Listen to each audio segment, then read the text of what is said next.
మొత్తానికి iBomma owner arrest అయిండు. ఇన్నొద్దులు ఐబొమ్మ ఐబొమ్మ అనుకుంటే సినిమాలు చూసిరు కదా. అవోగా సైడ్ పెబ్బకి అన్ననే పేరు ఇమ్మడి రవి, ఊరు వైజాగ్ అట. అయితే ఏదో పని మీద ఫ్రాన్స్ దేశం నుంచి హైదరాబాద్ వచ్చిండట.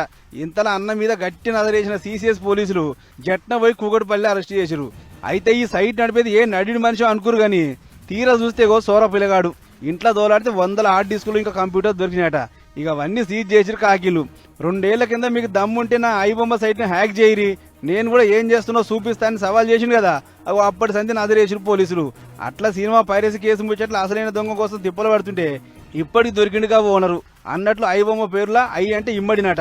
ఇక కరేబియన్ దీవుల పోయింటి కూర్చొని మంచిగా సినిమాలన్నీ హెచ్డి క్వాలిటీ పైరసీ చేసి నిర్మాతలకు 1000 కోట్లలో చుట్టి పెట్టినట.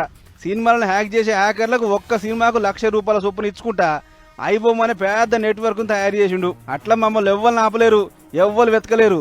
ఒకవేళ పని కట్టుకుని వెతికితే మాత్రం పోలీసు సర్కారు వెబ్సైట్ సుతా అన్ని హ్యాక్ చేసి పడేస్తా చూసుకోరు అనే రేంజ్ లో ధమ్కి ఇచ్చినట. ఇక ఇదే ముచ్చట్టు సీరియస్ గా తీసుకున్న పోలీసులు మొత్తానికి అరెస్ట్ చేసి కోర్టుకు పట్టుకుపోయారు. అంతేకాదు అకౌంట్లో ₹3 కోట్ల అంటే అవి ఫ్రీజ్ చేసి వెనుక మళ్ళీ ఇంకెంతమంది ఉన్నారు, ఎక్కడెక్కడున్నారు అనేదంతా రాబట్టే పనులున్నారు. ఇట్లా ₹1,00,00,000 దంద చేసిన ఈ అన్న ఇంటామకు విడాకులు ఇచ్చి బయట దేశంలో వండుకుంటా ఈ కథ చేసినట. మరి ఇక పోలీస్ ఎంక్వైరీలో ఇంకేమేమి ముచ్చట్లు బయటకు వస్తాయేమో చూడాలి.